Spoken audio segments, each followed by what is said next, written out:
Sa kilalang talumpati noong umaga ng pananakop, tahasang sinabi ni Putin na isa sa pangunahing layunin niya ang alisin ang kakayahang militar ng Ukraine. Simple lang ang lohika. Para lubusang mapasailalim ang Ukraine, kailangan muna niyang gawing walang depensa ang bansa. Matapos ang 3 taon at 9 na buwan, bumaliktad ang plano kaya't sinabi ni Kalihim General ng NATO, Mark Rutte na naubusan na ng pera, sundalo at ideya ang Russia. Ang kampanya ni Putin na tanggalan ng armas ang Ukraine ay nagresulta sa pinakamalakas na puwersang militar sa Europa. Habang humina rin ang militar ng Russia sa mga paraang aabuti ng dekada bago makabawi kung hindi mas matagal pa. Kaya't himayin natin kung paano nagawa ni Putin ang kabaligtaran ng lahat ng layunin niyang makamit. Para maintindihan ang laki ng kabiguan ni Putin, simulan natin sa kung ano ang itsura ng militar ng Ukraine nang sakupin ng Russia ang Crimea noong 2014. Ang Kiev ay may ilang libong sundalong handang lumaban lamang na magagamit nila. Kulang sa pondo at kagamitan ang militar ng Ukraine at di handa sa makabagong digmaan. Karamihan sa kanilang mga inventaryo ng armas ay minana mula sa Unyong Soviet, mga bala, sasakyang pandigma at mga eroplano. Nagawa lang ng Ukraine na magtayo ng supply chain para mapanatili ang maliit na bahagi nito. Napakasama ng ekonomiya ng Ukraine at nangangailangan ito ng tulong mula sa labas. Nilagdaan nito ang Budapest Memorandum noong 1974 at isang pribadong kasunduan ng Rusya at Ukraine. At sinira o ibinalik ang malaking bahagi ng kanilang fleet ng eroplano sa Rusya kapalit ng seguridad at pagbawas ng utang. Naghintay ang Rusya ng tamang oras at sinakop ang Crimea ng halos walang paglaban. Habang gulat pa rin ang Ukraine dahil sa korupsyon at mabilis na pagpapalit ng gobyernong maka o kontra Rusya. Dahil dito, naniwala si Putin na hindi sapat ang militar ng Ukraine para depensahan ang bansa laban sa malawakang pagsalakay. Makalipas ang 8 taon. Ang unang tagumpay sa Crimea ang nagtulak sa Ukraine na kumilos at muling bumangon. Napansin nilang patuloy ang agresyon ng Rusya. Kaya binago ng Ukraine ang estratehiya at nakipagpartner sa NATO para sanayin ang kanilang puwersa. Simula 2014 may malawak na karanasan sila sa adaptive at maliliit na operasyon. Pangunahing doktrina ng NATO. Sa ngayon, ang Ukraine ang may pangalawang pinakamalaking hukbo sa Europa. Kasunod ng Rusya na may halos 80,000 sundalo sa simula ng 2025 at isang malaking reserba ng mga veteranong mandirigma na sanay na sa labanan. Ang militar ng Ukraine ay mas malaki na ngayon kaysa sa alinmang bansa sa kontinente. Kahit hindi pa isinasama ang walang kapantay na karanasan ng Ukraine sa makabagong digmaan. Ayon sa parehong pagtataya, may humigit kumulang 60,000 sundalong Ruso ang ipinadala sa Ukraine noon. Iminungkahi rin iyon ng isang ulat ng Financial Times noong Nobyembre 2025. Ang Pangulo ng Ukraine, Vladimir Zelensky, ay pumayag na limitahan sa 80,000 ang aktibong tropa ng Ukraine kung magkakaroon ng kasunduang pangkapayapaan. Halos naabot na ang pinakamataas na bilang ng tropa. Ipinapakita nitong matagumpay na nakiusap ang Ukraine sa United States. Napayagan silang panatilihin ang malaking hukbong sandatahan. Ipinagpatuloy ang ideya ng isang militarisadong estado bilang tugon sa agresyon ng Russia at unang depensa ng Europa. Ngunit bilang lang ng tropa ay bahagi lang ng kwento. Ang tunay na kahanga-hanga ay ang pagbabago ng industriya ng depensa ng Ukraine noong sinalakay sila ng Russia. Noong 2022 na sa dolyar. 1 bilyon ang kapasidad ng industriya ng depensa ng Ukraine. Habang dolyar, 6 bilyon ang kabuang budget militar nito noong 2021 sa 2025 inaasahang lalago mula dolyar. 1 bilyon hanggang dolyar. 35 bilyon ang halaga. Yan ay 35 na beses na pagtaas sa loob lamang ng halos 4 na taon na nagawa. Habang ang bansa ay nasa ilalim ng aktibong pambobomba. Pinakamahalaga, ngayon ay gumagawa na ang Ukraine ng halos 1/4 ng lahat ng armas, bala at kagamitan na ginagamit ng sandatahang lakas ng bansa. Sa paggawa ng drone, halos 100% na yan. Dapat bigyang pansin ang industriya ng drone. Ito marahil ang pinakakapansin-pansing kabaligtaran ng layunin ni Putin na demilitarize noong Pebrero 24, 2022. Ang arsenal ng Ukraine para sa drone ay binubuo lang ng halos 20 Turkish B-Raktar drones at ilang volunteer unit na may binagong consumer quadcopters. Mga drone na ginagamit sa wedding photography, inangkop at nilagyan ng granada gamit ang zip ties at electrical tape. Fast forward sa 2025, nasa tamang landas ang Ukraine na makagawa ng 5 milyong first-person view drones o mahigit 13,600 kada araw. Para mailagay sa tamang perspektibo, ang produksyon ng drone ng Ukraine ay mas mabilis na ngayon kaysa sa pagpapadala ng artillery ammunition ng Europa sa bansa. Ang bansa ay may mahigit 500 na supplier mula sa malalaking kumpanya hanggang sa mga garahe na gawaan. Lahat ay pinupunduhan ng mga donasyon mula sa NATO at mga kontrata mula sa pamahalaan ng Ukraine. Pero higit pa ito sa mga murang lumilipad na bomba. Tumaas ang tagumpay ng mga drone mula 30% noong 2000 at 22 hanggang 70% para sa dekalidad na sistema sa 2024.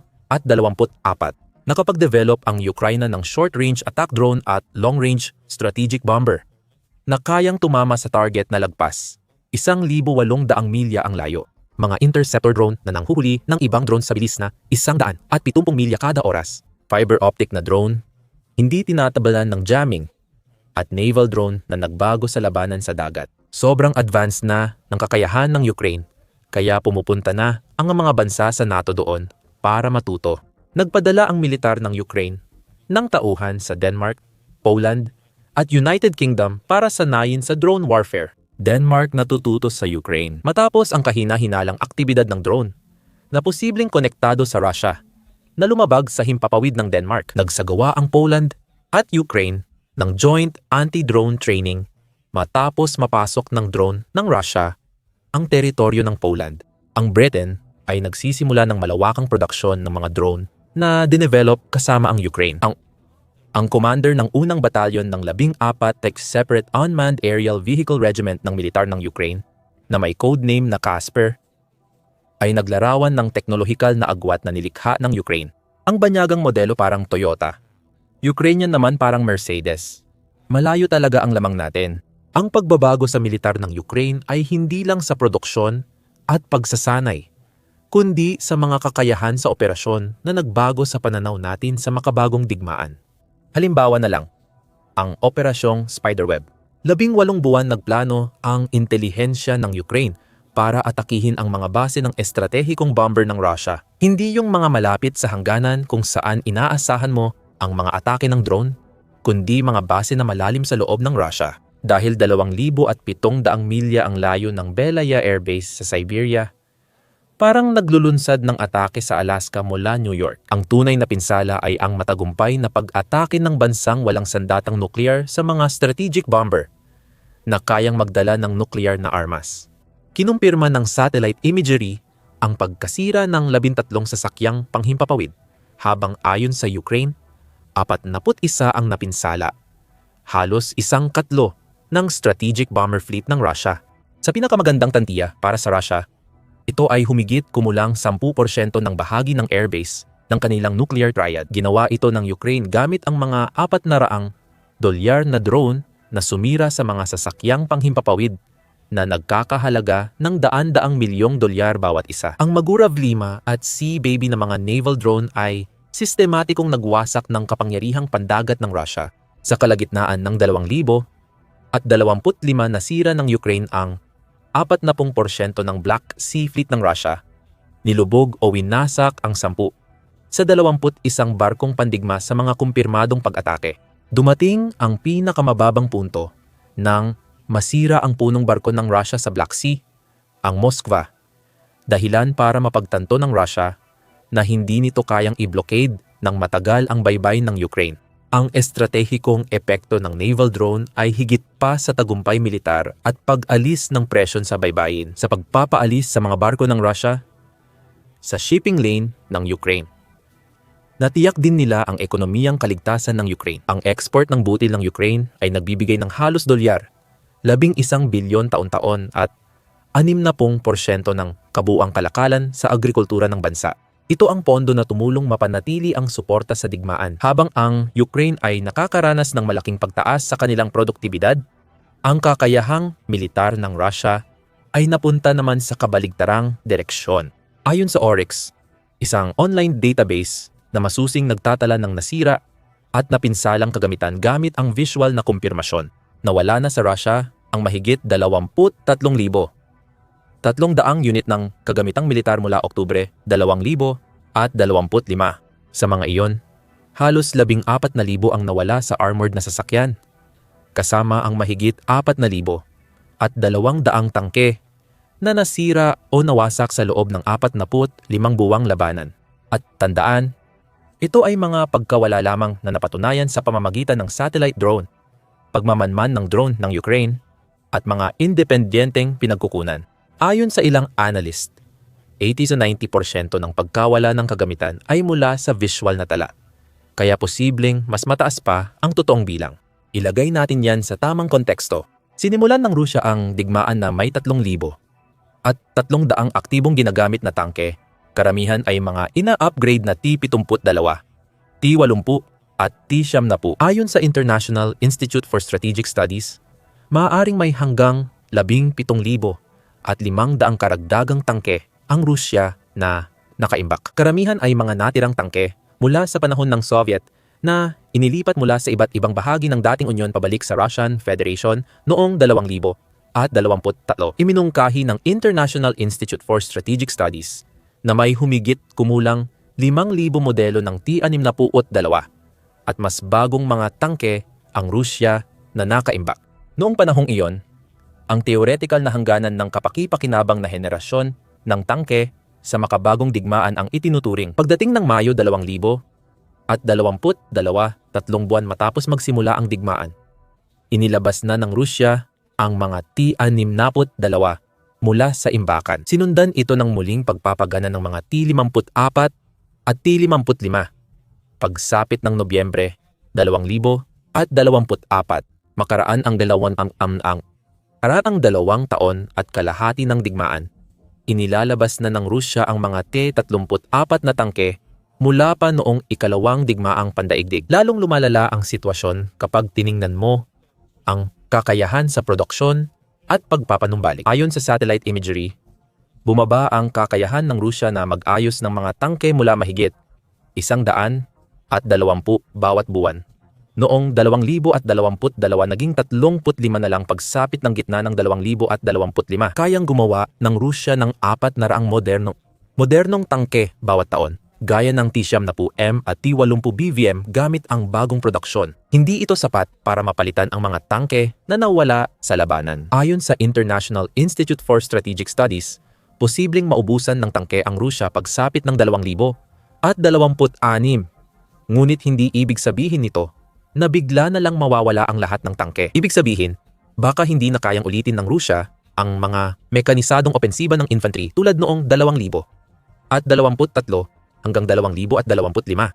Ayon sa Reuters, ang kalagayan ng artilyeriya ng Rusya ay kasing lala o mas nakakahiya pa. Ang Hilagang Korea ay nagsusupply na ng mga artilyeriya sa Rusya para sa Ukraine at ilang batalyon ay nagsasabing 50 hanggang 100% ng kanilang bala ay mula Hilagang Korea. Sinasabing nagpadala ang Hilagang Korea ng 4 hanggang 6 na milyong bala sa buong digmaan. Tinatayang 3 milyong bala ng artilyeriya kada taon ang sariling produksyon ng Rusya. Mas marami kaysa sa pinagsamang produksyon ng buong NATO. Ngunit kulang pa rin ito sa kinakailangan. Gumagamit ang mga puwersa ng Rusya ng humigit kumulang 10,000 bala bawat araw na tinatayang aabot sa 3.65 milyong bala kada taon na lumalagpas sa kakayahan ng kanilang sariling produksyon. Isang ulat ang nagsabing hindi naabot ng Rusya ang target sa produksyon ng artillery shells para sa 2,000 at 23 milyon lang ang nagawa at kalahati galing sa North Korea. Hindi pa nga gumagana. Ayon sa ulat ng intelihensya ng Ukraine, ang mga balang ito ay gawa pa noong 1,970 at 1,980 at posibleng bahagya lang na inspeksyon bago ipadala mula sa lumang inventaryo papuntang Rusya. Bagamat parang isa lang itong karaniwang bahagi ng makina, talagang malaki ang inaasahan ng Rusya sa kanilang artilyeriya. Noong mga unang yugto ng digmaan, nagawa ng Rusya ang pagsulong dahil sa malaking inventaryo ng artilyeriya at malawak na kapasidad sa produksyon. Kaya nilang bombahin ang lupa at hadlangan ang Ukraine na makapag-organisa ng depensa. Kahit mas laganap na ang mga drone, ang mga modernong artilleriya tulad ng 2S-11, 2S-35 at 2S-45 ay kayang maglunsad ng 80 bala kada minuto para pigilan ang mga drone operator. At malayo sa harapan, ang industriya ng abyasyon ng Rusya ay nahaharap din sa isang matatawag na ganap na pagbagsak. Iniulat ng pampublikong organisasyon sa pananaliksik ng polisiya na Research and Development noong 2000 at 24 na malamang na lumilipad ang Russian Air Force sa mas mababa sa 75% ng kapasidad nito bago ang digmaan. Ayon sa RAND, nawawalan ang Rusya ng 60 sasakyang panghimpapawid dahil sa sobrang gamit at kakulangan sa tamang maintenance. Samantala, nakakagawa lang ang military-industrial complex ng Rusya ng 26 na bagong sasakyang panghimpapawid bawat taon, kabilang ang 14 fighter jet. Ginagamit na ngayon ang mga jet na ito sa pagpapalipad ng glide bombs, imbes na sa air superiority denial at suporta sa tropang panlupa na orihinal nilang tungkulin. Pinalala ng krisis sa sibilyang abyasyon ang problema ng militar. Plano ng Rusya na gumawa ng 1,000 eroplano mula 2,000 at 23 hanggang 2,030. Pero sa kasalukuyang produksyon, 5 pa lang ang nagawa sa 3 taon. Magkaiba man sa teknikal na aspeto ang dalawang industriya, pareho lang ang pyesa, kaalaman sa maintenance at teknolohiya. Ang Rusya, na 3 taon nang may parusa mula kanluran, ay nawala ang akses sa pyesa ng parehong uri ng eroplano. Bumababa ang kapasidad sa engineering dahil namamatay o tumatakas ang mga pwedeng magtrabaho sa industriya sa digmaan. Ang bansa, ibig sabihin ang Rusya, ay nagtatrabaho ng lampas sa oras para palitan ang mga eroplano mula kanluran ng mga eroplanong gawa sa loob ng bansa. Kasama rin ang mga ipinagmamalaking sistema ng depensa sa himpapawid ng Rusya na mahalaga sa kanilang depensa. Maraming S-300 at S-400 launcher at radar ang nawasak ng Ukraine mula nang magsimula ang digmaan. Batay sa Oryx, higit 30 ang kumpirmadong nasira sa mga larawan at 300 at 30 surface-to-air missile systems ang nawasak o nasira. Napatunayang hindi kayang ipagtanggol ng mga in-export na S-300 laban sa mas advanced na banta mula sa kanluran. Ayon sa ulat, madaling natalo ng Israel ang 4 na sistemang ibinenta ng Russia sa Iran. Napilitan ang Russia na alisin ang mga sistema sa Kaliningrad at ilipat ito sa mga base malapit sa Ukraine, kaya naging mahina ang depensa ng ibang mahalagang lugar. Bukod pa sa pagkawala ng mga kagamitan, kinakaharap ng Russia ang isang napakalalang krisis sa mga tauhan na nagpapakitang halos mas madali pang solusyonan ang kakulangan sa kagamitan. Ayon sa updated na pagtataya ng media zona, umabot sa 200 at 19,000 ang napatay na sundalong Ruso hanggang Agosto 2025. Tugma ito sa pagtataya ng kanluran na higit 11 milyong kaswalti sa kalagitnaan ng 2025. Ngunit may isa pang nagsasabing aabot sa 100 at 44 na milyon pagsapit ng katapusan ng 2025. Sa halos 400 at 80,000 patay, kulang pa rin ang Russia sa mga sanay na tauhang susuporta sa kanilang operasyong militar. Iniulat ng mga opisyal ng Russia ang kakulangan ng 100 at 60,000 hanggang 40,000 manggagawa at inhinyero sa industriya ng depensa, at tinatayang 80,000 inhinyero ang kailangan para mapanatili ang kasalukuyang produksyon. Ang tumatanda at kulang na lakas paggawa na ito, na sinamahan pa ng napakaraming nasawi, ay lumilikha ng isang masamang siklo. Kulang ang Russia sa kagamitan para palitan ang nawala sa labanan. At kulang din sila sa bihasang manggagawa para taasan ang produksyon dahil sabay nawawala ang mga tauhang pwedeng magturo o maging bagong manggagawa. Ngayon, lahat ng kakulangan sa militar na ito ay nag-uugat sa ekonomiya dahil hindi na talaga kayang tustusan ng Russia ang digmaang ito ng mas matagal pa. Umabot sa higit 8% ng gross domestic product ang defense budget ng Russia para sa 2025, katumbas ng 40% ng federal na gastos. Napanatili ito ng Russia sa reforma at pagtaas ng buwis, ngunit panandalian lang ito at lumalabas na ang mga problema. Ayon sa budget ng 2025, at 26 bumaba ng 8% ang pondo para sa pambansang depensa, na tila hindi makatuwiran sa kasalukuyang aktibong labanan. Malaki ang epekto ng digmaan sa pangunahing industriya ng pag-export ng bansa tulad ng langis, gas at armas. Dahil sa pagsira ng Ukraine sa mahahalagang infrastruktura ng pagdadalisay ng langis at ang pangangailangan ng Russia na ilaan ang mga armas na dapat sanay ini-export para sa sariling gamit. Dahil sa limitadong resulta sa mga numero, bumaba ng 35% ang kita mula sa langis at gas noong Hunyo 2000 at 25 kumpara sa nakaraang taon. Habang ang bentahan ng armas ay bumagsak sa 6% na lang ng antas noong 2021, ang pag-stagnate ng Russia ay salungat sa layunin nitong i-demilitarize ang Ukraine at may malaking epekto rin sa iba. Sinimulan na ng Europa ang pagpapalakas ng kanilang pambansang depensa. Tingnan mo ang koalisyon ng mga handa na tila unang pangunahing pagbabago sa patakaran ng seguridad ng Europa sa loob ng mga dekada. Iminungkahi ng Pransya at nagkakaisang kaharian noong Pebrero 2025, binubuo na ngayon ang koalisyon ng 34 na bansa kung saan hindi kabilang ang Estados Unidos. Nabuo ang koalisyon dahil unti-unting tumigil ang United States sa pakikialam sa sigalot ng Russia at Ukraine, lalo na matapos magsimula ang ikalawang termino ni Trump noong 2025. Noong Hulyo 2025 muling pinagtibay ng koalisyon ang kasunduang magbigay ng hindi bababa sa 40 bilyong euro o 464 na bilyong dolyar na suportang militar sa Ukraine sa 2025, kapareho ng pangako ng NATO noong 2024, ngunit naging higit pa sa mekanismo ng pagpopondo ang koalisyon.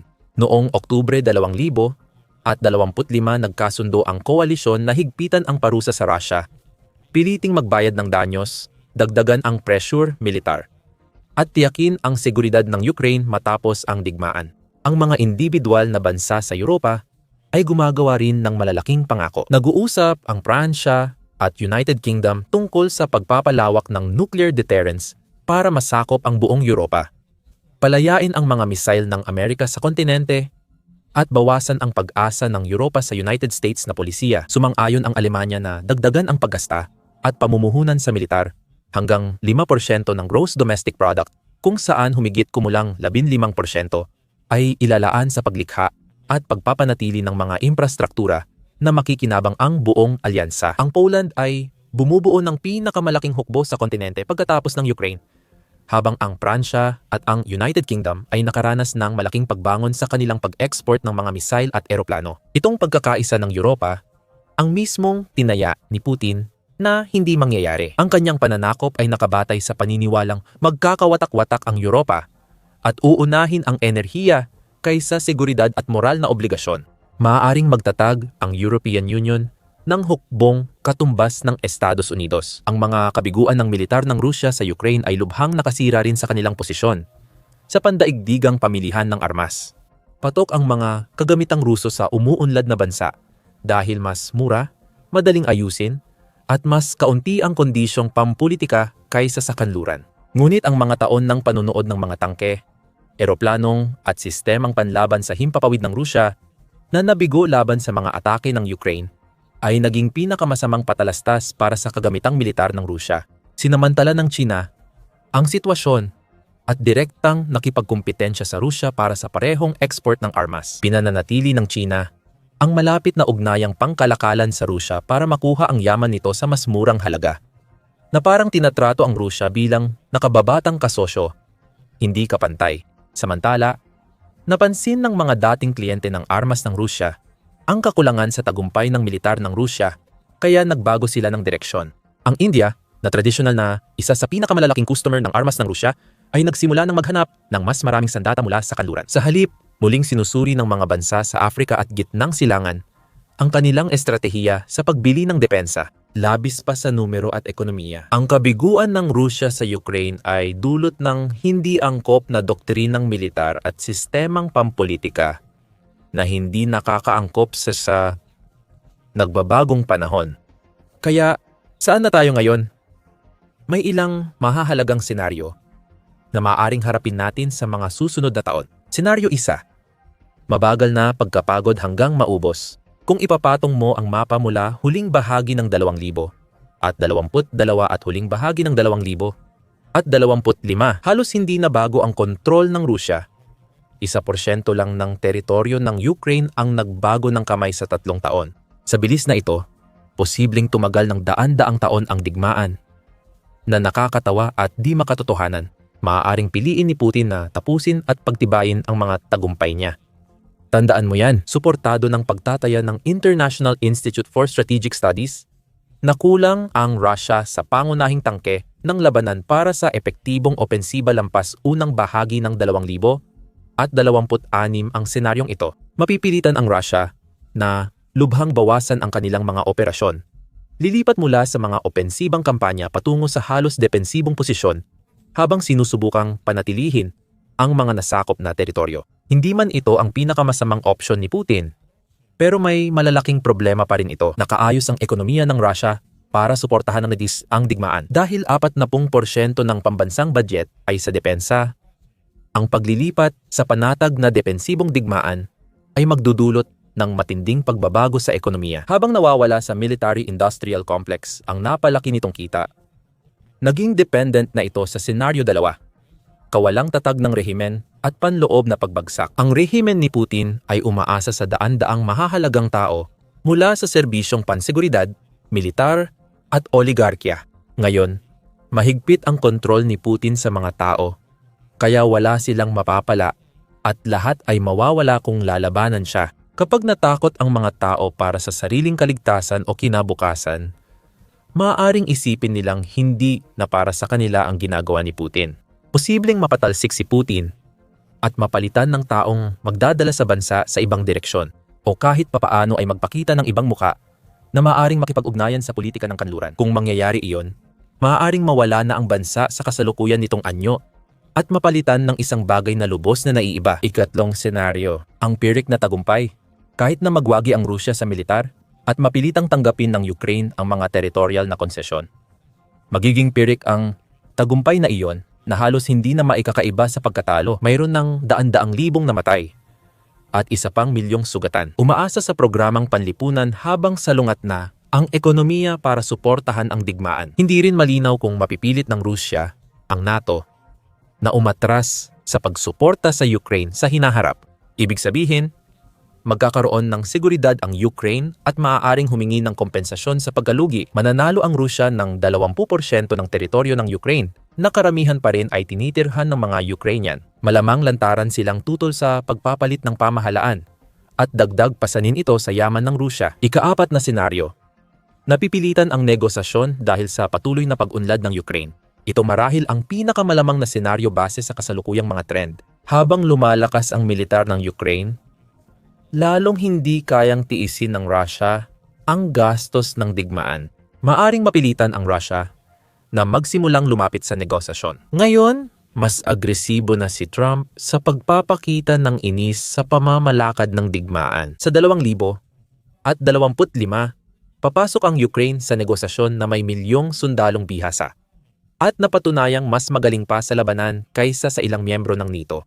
Isang lokal na industriya ng depensa na mas marami pang drone ang ginagawa kaysa sa pinagsamang produksyon ng karamihan ng bansa at suporta mula sa nagkakaisang koalisyon ng Europa ay magiging sukdulang kabalintunaan. Magtatapos ang kampanya ni Putin na tanggalan ng armas ang Ukraine sa pamamagitan ng Ukraine na magtatakda ng kondisyon mula sa lakas militar. Pero anuman ang mangyari, may nabubuong pattern. Ipinapakita ng direksyon ng Russia na malamang hindi na ito kabilang sa mga makapangyarihang bansa sa mundo. Maaaring winasak ni Putin ang ambisyon ng Russia at ginawa itong regional na kapangyarihan na sumusunod na lang sa yaman at geopolitikang interes ng China.